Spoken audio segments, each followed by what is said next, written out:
오늘 우리에게 주신 하나님의 말씀 봅니다. 시편 17편 1절에서 15절까지입니다.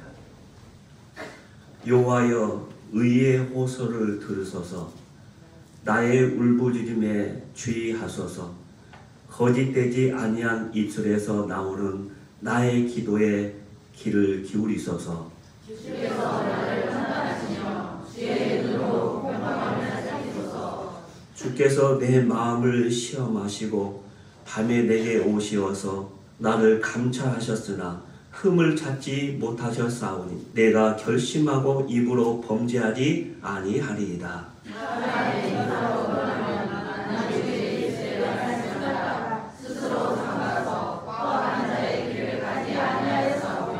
나의 걸음이 주의 길을 굳게 지키고 실족하지 아니하였나이다. 하나님이여 내게 응답하시겠으므로 내가 불렀사오니 내게 귀를 기울여 내 말을 들으소서. 주께 피하는 자들을 일어나 치는 자들에게서 오른손으로 구원하시는 주여, 주의 기이한 사랑을 나타내소서. 나를 눈물과 진시키시고 주의 날개 그늘 아래 감추사.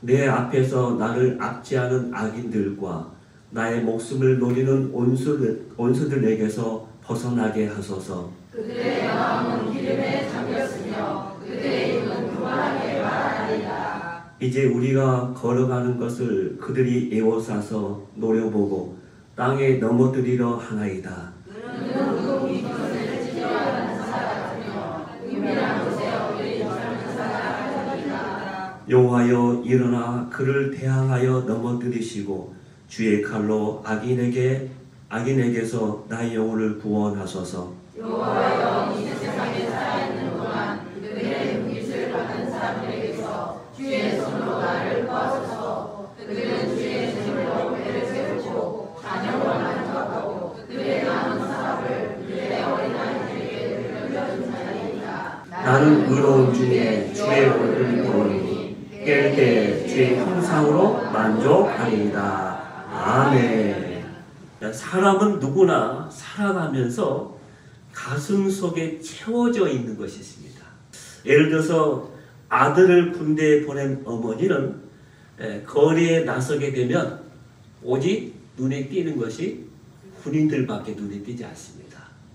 왜냐하면 군대에 아들을 보낸 그 어머니의 가슴에는 그 사랑하는 아들로 가득 차 있기 때문에, 그 아들로 가득 차 있기 때문에 그가 어느 것을 바라봐도 군인들이, 평상시에는 눈에 들어오지 않는 군인들이 눈에 띄게 되는 것이죠.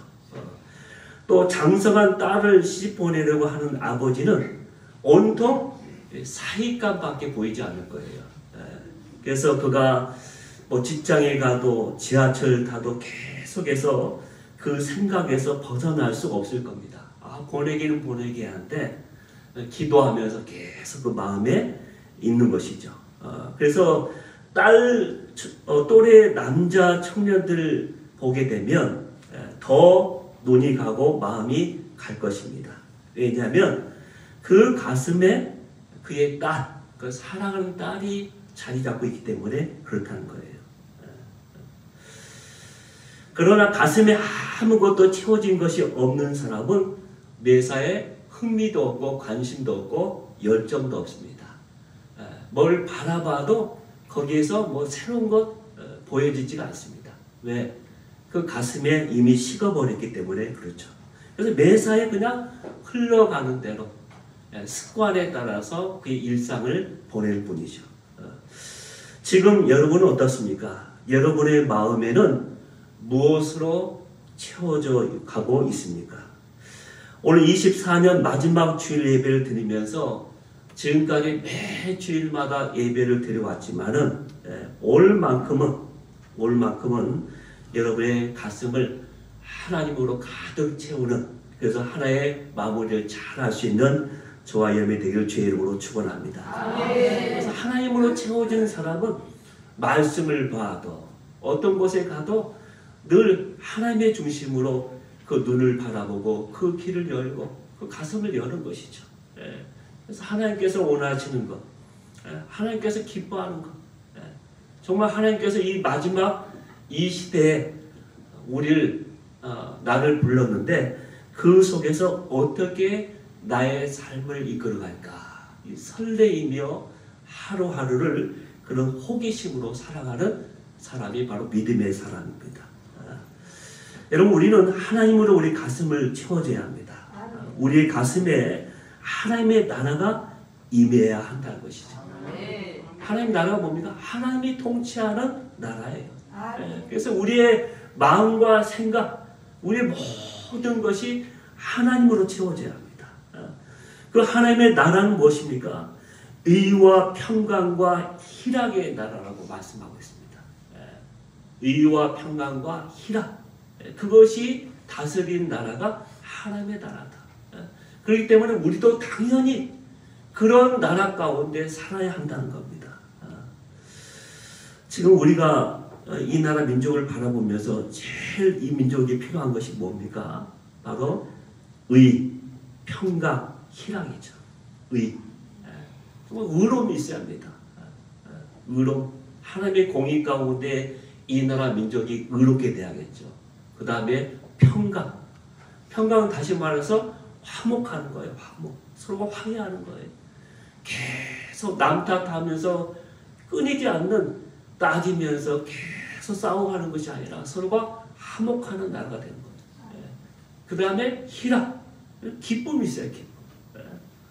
근데 지금 이 나라 민족에는 뭐가 있어요? 다 없잖아요. 의도 없고, 그 다음에 평강도 없고, 희락도 없습니다. 하나님이 빠진 이 나라 민족은 그렇게 될 수밖에 없고, 세상 나라는 그렇게 진행할 수밖에 없다는 것을 우리에게 말씀해주고 있죠. 로마서 14장 17절 말씀 볼까요? 다 같이 한번 있습니다. 하나님 나라는 먹는 것과 마시는 것에 아니요 오직 성령 안에 있는 의와 평강과 희락입니다. 하나님의 나라는 의와 평강과 희락의 나라다.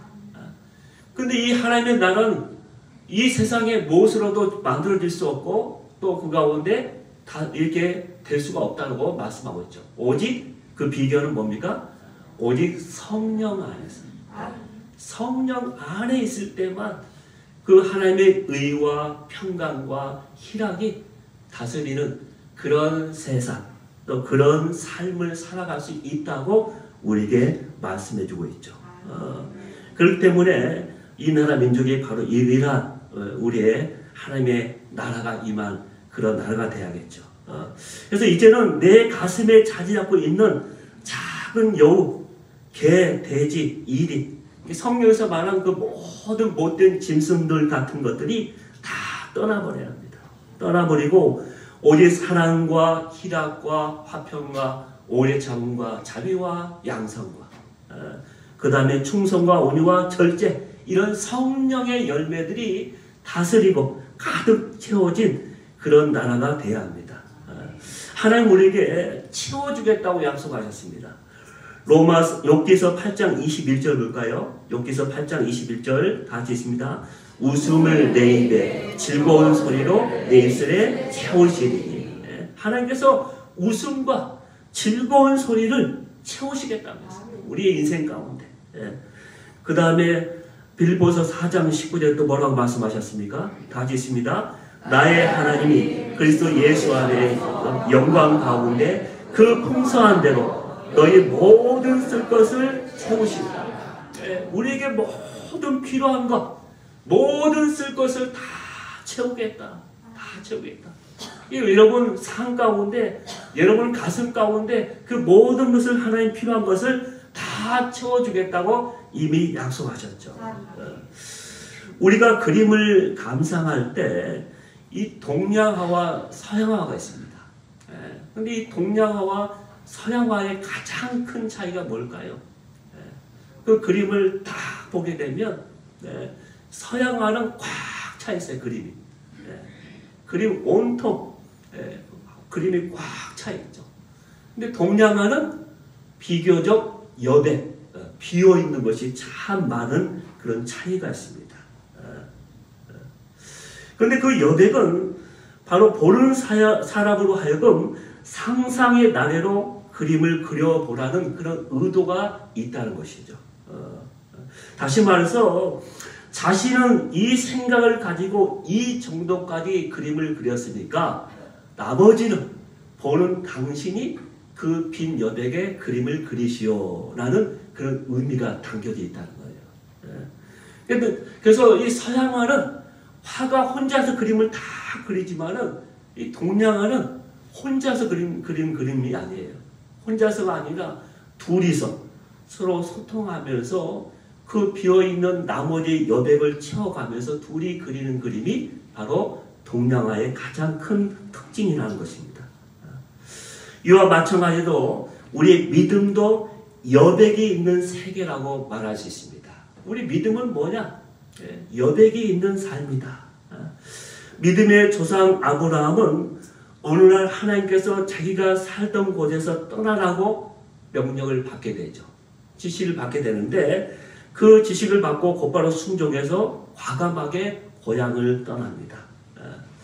포기할 것은 다 포기함으로써 마음 안에 빈 여백을 만들어서 결국 하나님께서 그 빈 여백에 하나님의 뜻과 계획 가운데 채워가도록 자신을 드리는 사람이 아브라함이었습니다. 그렇기 때문에 그 믿음으로 위대한 인생을 살게 되었다는 것입니다. 우리도 아브라함처럼 포기할 것은 포기함으로써 마음 안에 하나님이 채워나갈 빈 여백이 있는 인생이 되어야 한다는 것이죠. 우리가 성경을 읽거나 기도를 할 때 또 찬송을 할 때도 이런 여백을 갖고 해야 나머지의 그 부분을 하나님이 채워주신다는 거예요. 그런데 우리 믿음생활 해나가면서 그냥 자신이 다 채우려고 해요. 자기 열심으로 말씀 보고 기도하고 찬송하고 한다고 하는데 자기의 모든 열정과 자기 열심, 자기 감정, 자기 생각, 자기 고집, 자기 습관 그것으로 다 채워져 있어. 하나님이 들어올 빈 여백이 없어요. 빈 공간이 없어요. 이게 우리의 믿음 생활을 가만히 보면은 세상적인 거, 나의 것은 자꾸 덜어내는 거예요. 자꾸 덜어내고 내보내고. 그래서 그 빈 공간을 하나님이 자꾸 들어와서 채워들어. 그래서 자꾸 채워져서 마지막에는 하나님을 가득 차. 오직 주의 말씀으로 가득 차. 그래서 하나님의 은혜로 가득 차. 그런 인생이 복된 인생이 되는 것이죠. 근데 자꾸 자기 열심으로 채우려고 하는 사람은 하나의 교만이고 자기 독선이에요. 자기는 열심히 믿음 생활하는 것 같아. 저 바리새인처럼 율법학자처럼 일절 자기는 인생 뭐 잘못한 것이 없어요. 의로운 인생이고 나는 최고의 믿음 생활하는 것 같아. 내가 가장 잘하는 것 같아. 우리 교회에서 내가 가장 으뜸되는 믿음의 사람 같아. 열심히 하지만 그게 자기의 교만이에요. 독선이고. 하나님의 그 마음에 없다는 거예요. 그럼 무슨 소용이 있겠어요? 하나님께 그 인생은 하나님께 쓰임 받을 수도 없고 하나님께서 그 인생에 일을 할 수가 없는 거예요. 왜? 그 사람이 다 하니까. 그래, 네 할 대로 해봐라. 하나님께서 그냥 내버려 둘 뿐이죠. 하나님이 일할 수가 없다는 것이죠. 이런 인생을 살아서는 안 된다는 것이죠. 그러므로 우리도 아브라함처럼 2025년이라는 또 하나의 여백의 세계를 향하여 이제 믿음으로 한 해를 마감하고 새롭게 출발하는 저와 여러분이 되어야 합니다. 그러한 사람에게는 뒤에 있는 것을 다 잊어버리고 오직 표대를 향하여 나가는 우리의 삶이 되어야 합니다. 때로는 헤매기도 하고 때로는 막히기도 하고 때로는 감당하기 어려운 일을 만날 수도 있습니다. 그러나 그것은 하나님의 뜻과 계획을 이루기 위한 하나의 과정이라는 것을 늘 기억해야 합니다. 왜냐하면 믿음의 사람에게는 과정은 있을지언정 실패란 결과는 결코 주어지지 않거든요. 그래서 넘어졌다고 해서 그게 실패가 아니에요. 또 다른 하나님의 뜻을 향한 하나의 디딤돌이 될 뿐이죠. 그렇게 된다면 우리에게 헛된 것은 하나도 없는 거예요. 내가 보기에는 이거 정말 힘들고 나에게 전혀 도움이 되지 않는 내가 전혀 생각지 않은 것들인데 하면서 당황스러운 손님들이 많이 찾아올 거예요. 우리 인생 가운데. 그렇게 생각하시면 안 돼요. 오히려 그것을 반가운 손님처럼 여기면서 내가 받아들이고 그 속에서 하나님께 그것을 갖고 씨름하면서 하나님의 지혜와 명철을 달라고, 여기서 이길 수 있는 힘과 능력을 달라고, 여기서 하나님의 귀한 뜻을 이루고자 하는 그런 갈급한 마음으로 하나님과 계속 씨름하며 나아가게 되면 하나님 반드시 원하는 그 모든 결과를 이루게 될 것입니다. 여러분, 에디슨이 많은 발명을 했는데 아마 최고의 발명품이라 할 수 있는 것이 아마 불을 밝히는 백열전구일 거예요. 백열전구. 근데 그 발명 과정에서 에디슨은 이 전구를 발명하기 위해서 10,000번 이상 실패를 거듭했다는 것을 기억해야 합니다. 10,000번. 말이 10,000번이지. 얼마나 힘들겠습니까? 전구 안에 들어가는 그 필라멘트라는 게 있잖아요. 이렇게 꾸불꾸불한 거. 그게 필라멘트거든요. 그 필라멘트를 만들어내기 위해서 그것에만 무려 2,000여 개 이상의 다른 재료들, 다른 물질을 통해서 계속 테스트했다는 거예요. 그 필라멘트만 2,000개 이상을. 그 정도로 힘들게 그 발명을 해왔다는 것이죠.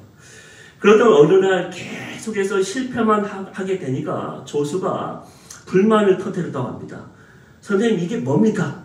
이번에도 실패했으니 우리가 했던 모든 것이 헛된 것이 되어버렸군요 하면서 푸념합니다. 이렇게 불평하게 되자 아마 다른 사람들도 옆에 있는 사람들도 같이 동조하면서 한심하다고 그 생각을 했답니다. 하지만 에디슨은 달랐습니다. 그럼 결코 포기하지 않으면서 확신에 찬 목소리를 이렇게 대답했다고 합니다. 그렇지 않네. 우리는 그동안 큰 발전을 해왔네. 많은 것을 배웠지 않는가. 전구를 만드는데 사용해서는 안 되는 물질이 2,000여 개가 된다는 사실을 우리는 확인했지 않는가 라고 하면서 자기의 그 발명하는 그 일을 결코 멈추지 않았다는 것입니다. 세상을 밝힌 10,000번의 실패는 에디슨에게는 실패가 아니라 성공을 위한 하나의 과정이었던 것이죠.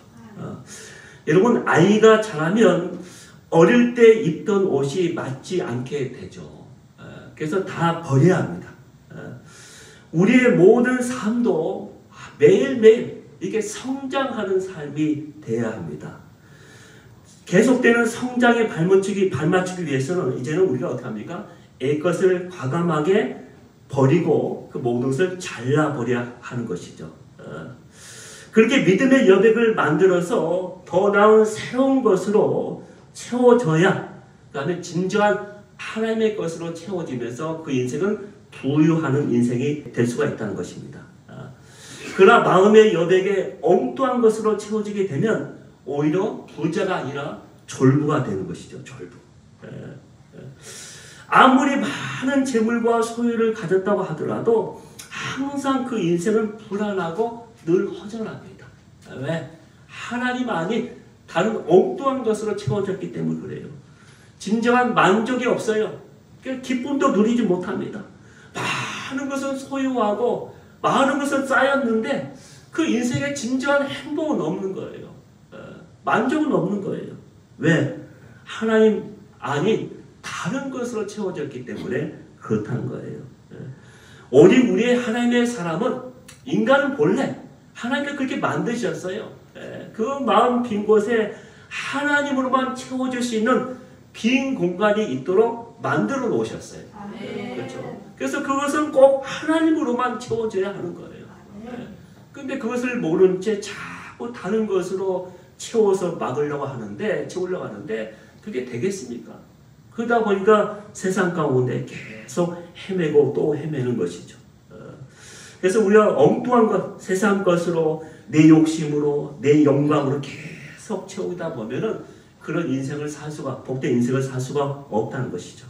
오직 우리의 빈 곳을 하나님으로만, 우리를 사랑하셔서 독생자까지 내어주신 그 하나님으로만 채워져야 한다는 것을 우리에게 말씀해 주고 있다는 것입니다. 오늘 본문에 보면 다윗은 사울을 추종했던 세력들이 그 막한 사람들이 계속 그를 추격하면서 힘들게 고통스럽게 만듭니다. 핍박합니다. 그런 가운데서 지금까지 자신은 순결을 유지했다면서 자신의 억울함을 하나님께 호소한 내용이 오늘 본문의 내용입니다. 그러면서 하나님께서 원수들을 진멸하여 자신에게 구원의 기쁨을 주실 것을 지금 기도하고 있죠. 호소할 뿐만 아니라 그게 기도하고 있습니다. 그런데 다윗은 하나님께서 이 모든 것을 분명히 이루어 주실 것을 믿으며 확신하며 자기 마음속에 하나님으로 채우면서 하나님께 나아가고 있다는 것을 오늘 본문을 통해서 우리가 알 수가 있는 것입니다. 자, 그렇다면 어떻게 우리가 마음에 하나님으로 채워나갈 것인가? 첫째는 어떤 고난에도 옳은 길을 행하며 마음에 하나님을 채워야 합니다. 어떤 고난에도 옳은 길을 행하면서 그 마음에 하나님을 채워야 한다는 것이죠. 자, 4절, 5절 말씀 볼까요?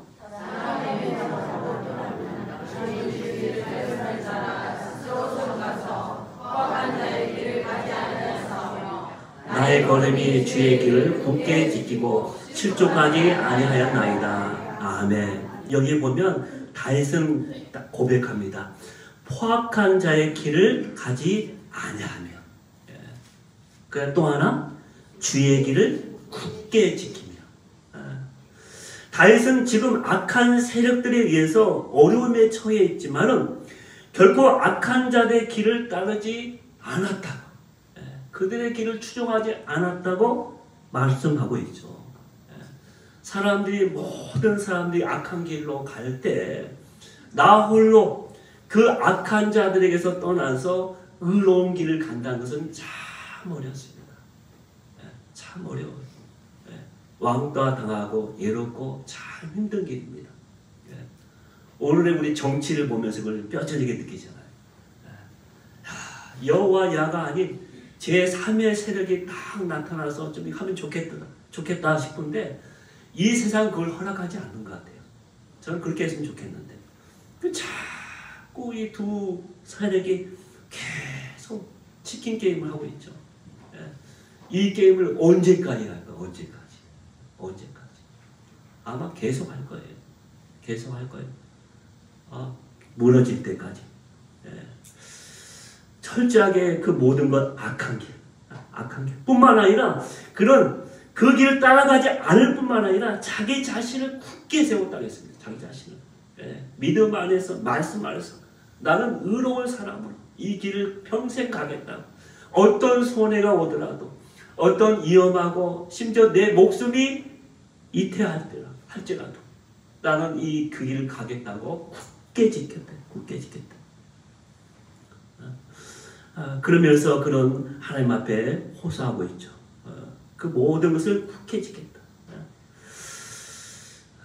특별히 그가 믿음의 사람으로 이렇게 힘들고 어려울 때 이 믿음의 사람으로 자기 믿음을 지킬 때 그 믿음의 사람의 진가가 보여지는 것이죠. 어두울 때 작은 불꽃 하나가 그렇게 그리울 수가 없어요. 그렇게 밝을 수가 없어요. 그것처럼 그 어둠의 세력들이, 악한 세력들이 다 깔려 있는데 그 가운데 내가 의롭게 주의 길을 굳게 지키면서 결코 흔들림 없이 내가 믿음의 길을 간다는 것은 많은 사람에게 하나의 소망이 되어지고 많은 사람을 감동시킬 수 있는 거예요. 야, 그래도 세상에 소망이 있구나. 그래도 세상에 내가 살아갈 내 마지막 희망이 보이는구나 하면서 우리는 바라볼 수가 있는 거예요. 그래서 그러한 저와 여러분이 되어야 하는 것이죠. 고린도후서 12장 9절 10절에 보면은 바울은 이렇게 고백하고 있습니다. 다 같이 한번 읽습니다. 내 은혜가 내게 족하도다. 이는 내 능력이 약한 데서 온전하여집니다 하시니라. 그러므로 도리어 크게 기뻐하며 나의 여러 약한 것들에 대하여 자랑하니 이는 그리스도의 능력이 내게 머물게 하려 하며 그러므로 내가 그리스도를 위하여 약한 것들과 능력과 궁핍과 박해와 공고를 기뻐하노니 이는 내가 약한 그때 강함이라. 아멘. 예. 사도 바울이 선교하면서 많은 일을 만나게 되죠. 많은 어려움을 당합니다. 근데 정말 하나님께 이해되지 않는 것이 하나 있습니다. 설명되지 않는 것. 다른 외적인 많이 힘들고 어려운 것 이해돼요. 만날 수 있습니다. 그런데 하나님께 부름받은 내가 하나의 질병 때문에, 성경에 보면 육체의 가시라고 했는데 질병 때문에 계속 넘어지는 거예요. 넘어지는 거예요. 너무나 힘든 거예요. 아니 이왕 하나님께서 부르셨으면 나를 고쳐주시던지 어떻게 해서 어떻게 처음부터 그렇게 하게 하시던지 해야지. 계속 이 질병 때문에 계속 힘들어하는 거예요. 그래도 바울이 기도하기를 몇 번? 3번이나 똑같은 기도를 기도하면서 하나님께 고쳐달라고 그렇게 기도했답니다. 그러자 하나님께서는 내 능력이 너의 약한 데서 온전하여진다. 나의 은혜가 너에게 족하다 하면서 응답을 주신 거예요. 예. 그러자 바울은 이것 때문에 그리스도의 능력이 나에게 머물러 있었구나. 나의 이 약한 부분을 하나님 불쌍히 여기시고 나의 약한 부분을 하나님께서 오셔서 채워주셔서 강하게 붙들어 주셔서 내가 그렇게 이 위대한 일을 할 수 있었구나. 내가 지금 이 사명을 감당할 수 있구나 라고 깨닫게 된 거예요. 그 다음부터 사도 바울이 달라졌습니다. 눈이 보는 게 달라졌어요. 뭐가 어떻게 달라졌어요? 그 다음부터 이제는 약한 것들과 나의 능력과 나의 궁핍과 나의 핍박과 나의 공고를 기뻐한다고. 이런 것들은 도저히 기뻐할 수 없는 일이에요. 기뻐하는 사람 이상한 사람이야. 그렇죠? 이상한 사람이야. 근데 바울이 그 하나님의 음성을, 하나님의 은혜를 깨닫고 나니까 그것들이 하나님의 은혜야. 하나님의 은혜. 난 기뻐한다. 이 믿음의 사람은 보는 관점, 눈이 달라진 거예요. 완전히 달라진 거예요. 그래서 바울은 그 다음부터 그 기도를 더 이상 하지 않죠. 하나님, 이걸 통해서 하나님의 뜻이 이루어지기를 원합니다. 내에게는 정말 좀 힘들고 어려운 거고 내가 감당하기 힘든 상황이지만 그러나 하나님, 이러한 상황을 통해서 하나님 뜻이 이루어지기 원합니다. 내가 어떤 곳에 어떠한 모습을 어떤 형편을 처하든지 오직 하나님께서 이 모든 것 가운데 나에게 능하게 해주셔서 이기게 해달라고 그렇게 기도하며 나아가게 된 것이죠. 네.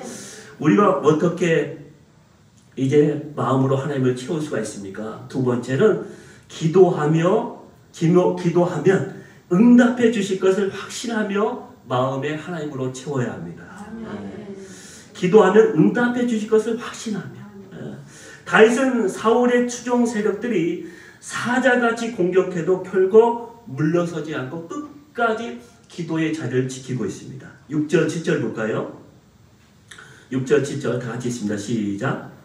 하나님이여 내게 응답하시겠으므로 내가 불렀사오니 내게 귀를 기울여 내 말을 들으소서. 주께 피하는 자들 그 일어나 치는 자들에게서 오른손으로 구원하신 주여 주의 기이한 사랑을 나타내셔서. 아멘. 자, 그러면서 이 모든 것을 하나님께 호소하며 기도하는데 오늘 6절에 보니까 하나님이여 내게 응답하시겠으므로 있습니다. 응답하시겠으므로. 이게 사도 바울, 이게 다윗은 지금 어떻게 합니까? 기도하면서 그냥 막연히 기도하는 것이 아니라 하나님은 반드시 응답해 주시는 하나님이시다.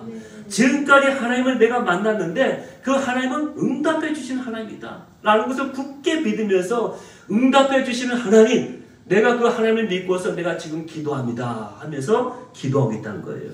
그러면서 주님의 귀한 사랑을 보여달라고. 주님의 귀한 사랑을 보여달라고. 여기 성경 말씀 보면 귀한 사랑이 뭘까? 귀한 사랑. 그 귀한 사랑이 뭐니까? 성경 온문에 보니까 헤세드라는 단어예요. 헤세드.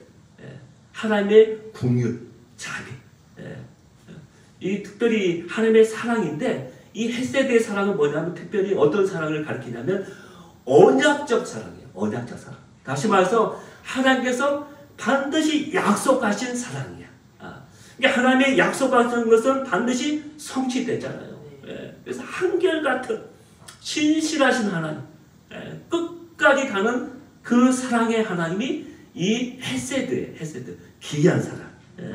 그래서 하나님 지금 어떤 형편인지 막 뒤죽박죽 돼가지고 내가 정신 차릴 수가 없어요. 근데 분명한 것은 그 하나님은 나를 사랑하시는 하나님이십니다. 여전히 그 하나님은 나를 사랑하십니다. 라는 것을 절대 변하지 않는다는 거예요. 그래서 다윗은 그 하나만을 붙들고서 하나님께 기도하며 그 사랑을 보여달라고 말씀하고 있는 것이죠.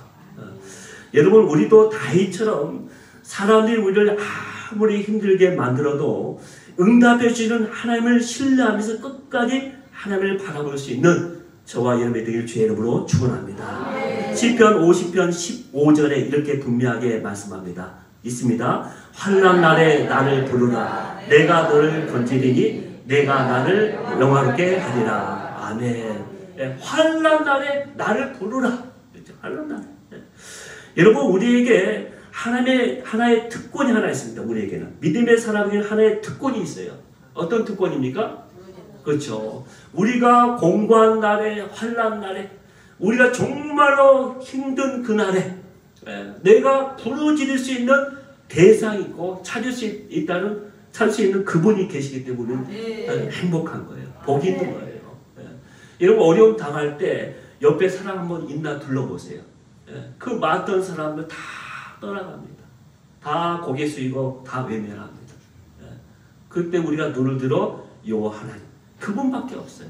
내 모든 사정을 알고 계신 그 하나님, 내 모든 것을 지금까지 한 번도 내 인생 가운데 실망시키지 않는 그 하나님이 여전히 내 옆에 내가 부를 수 있다는 것이 얼마나 큰 복인지 몰라요. 그러므로 우리가 힘들 때마다 응답해 주실 것을 확신하며 마음으로 하나님을 채워나갈 수 있는 저와 여러분이 되길 주의 이름으로 축원합니다. 열왕기상 18장에 보면 엘리야는 갈멜산에서 바알 선지자 450명과 함께 어느 신이 참 신인지 한번 대결해 보자. 왜 너희들이 이스라엘 백성들이 왜 너희들이 우상을 섬기면서 지금까지 인도하신 하나님을 다 까맣게 잊어버리고 우상을 섬기면서 그렇게 살아가느냐. 말씀을 떠나서. 그래서 참 신이 어떤 신인지 한번 보자. 그래서 갈멜산에서 대결을 벌려요. 대결을. 그래서 제단에 제물을 쌓아놓고 이곳에 불을 내리는 신이 참 신이다 하면서 모든 왕과 모든 백성들 다 모아놓고 대결을 합니다. 먼저 바알 선지자들이 그들이 믿는 신의 이름을 부르면서 아침부터 계속 기도합니다. 정오 때까지 아무 소리가 없는 거예요. 아무 변화도 없는 거예요. 그자 이 바알 선지자가 어떻게 합니까? 자기의 몸을 막 상하게 하면서 피를 흘리면서 광란의 춤을 추면서 막 이렇게 하면서 자기 신의 이름을 부르는데 저녁 때까지 아무 응답이 없습니다. 그러자 엘리야가 지금까지 그 모든 모습을 보면서 엘리야는 하나님께 기도했겠죠.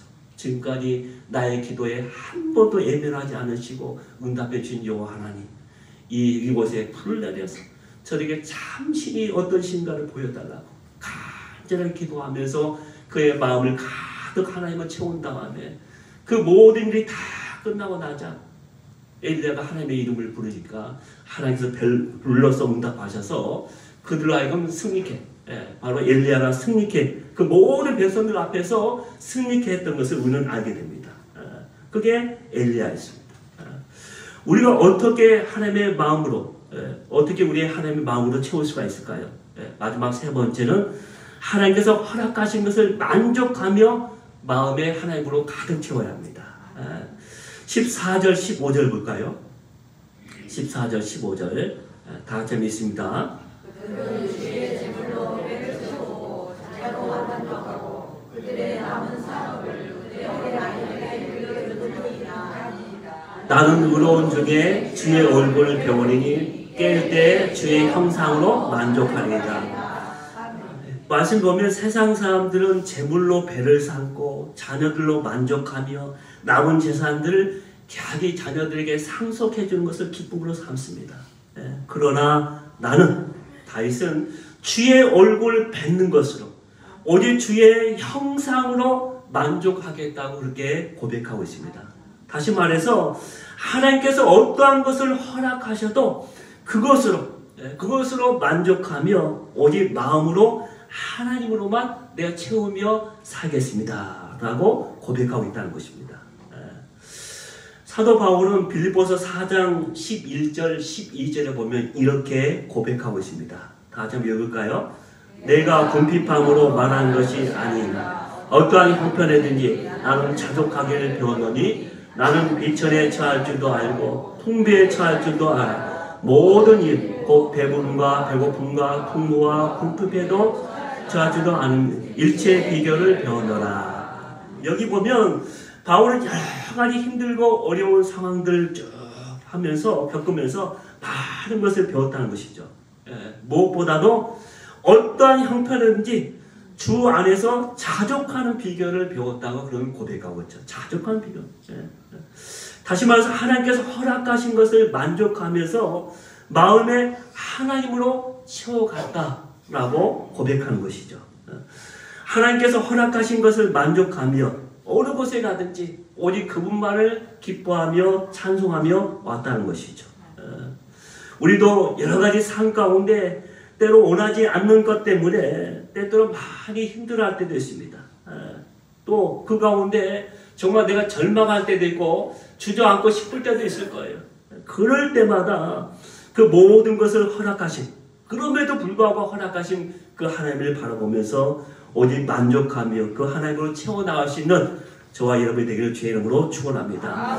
하박국 3장 17절 18절에 보면 하박국 선지자의 유명한 고백이 나옵니다.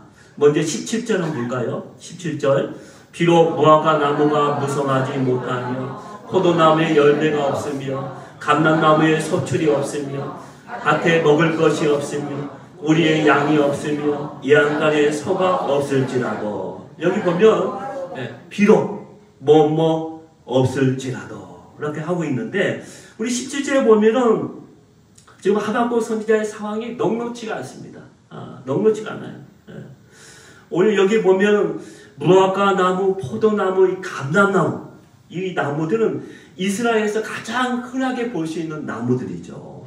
이 나무들은 가나안 땅의 풍요를 상징하는 것들이요. 이스라엘 백성의 번성과 평화를 상징하는 나무들입니다. 그런데 열매가 없다는 거예요. 열매가. 다시 말해서 지금 삶에서 가장 큰 고통, 어려운 상황을 맞이했다는 거예요. 또한 양과 소는 이스라엘 나라의 농경사이기 때문에 없어서는 안 되는 가장 중요한 재산이죠. 재산. 근데 우리의 양과 소가 없는 거예요. 얼마나 곤란한 지경이겠습니까? 그럼에도 불구하고 하박국 선지자는 고백합니다. 18절에 뭐라고 고백합니까? 다 같이 있습니다. 나는 여호와로 말미암아 즐거워하며 나의 구원의 하나님을 말미암아 기뻐하리라. 아멘. 이거 중요한 거예요. 중요한 게 뭐냐면 내가 즐거워하며 기뻐하는데 여기 보면은 앞에 없는 것들이 갑자기 막 생겨나서 여호와께서 축복해 주셔서 그 모든 것들이 다 생겨서 감사하다고 하지 않습니다. 여기 보니까 뭔가 오직 여호와라 말이야. 그 사이에 아무것도 없어요. 여호와 외에는 없어요. 근데 원하는 뭐 나무, 열매, 뭐 재산, 그다음에 소, 약 그런 거 없어요. 오직 여호와로 말미암아 만족하며 기뻐하겠다는 거예요. 단지 그것 때문에. 그게 하박국 선지자의 고백이었습니다. 저와 여러분도 이 나라 민족을 바라보면서 이런 고백을 드렸으면 참 좋겠습니다. 여러분 우리가 한치 앞도 볼 수 없는, 예측할 수 없는 그런 시대를 살아가고 있습니다. 한 번도 가보지 않는 초유의 길을 걸어간다고 이렇게 이야기를 합니다. 이때 우리 모두가 겸손히 그동안 주인 삼았던 모든 것을 다 내려놓고 우리의 빈 마음에 오직 하나님으로만 가득 채워서 한 해를 마무리하며 또 새로운 한 해를 바라볼 수 있는 저와 여러분이 되기를 주의 이름으로 축원합니다. 잠깐 세상에서 막 이게 사건이 돼가지고 막 떠들어대는 그 모든 것들, 뭐 여러 가지 보면 매스미디어에 나와서 그 모든 걸 막 평론한다고 뭐 해석한다고 막 하는데 그 모든 건 다양한 사람들이 등장해서 수많은 주장들을 쏟아내는데 그런 것들은 잠시 떠들다가 다 사라지는 것들이에요, 여러분. 예. 거기에 우리의 마음과 눈이 빼앗겨서는 안 됩니다. 예. 내가 더 힘들어질 뿐이에요. 예.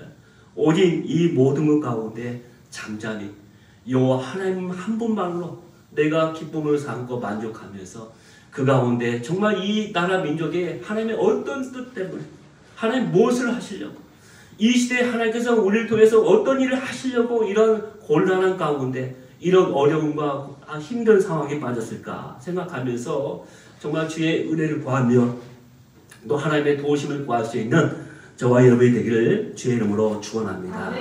기도하겠습니다.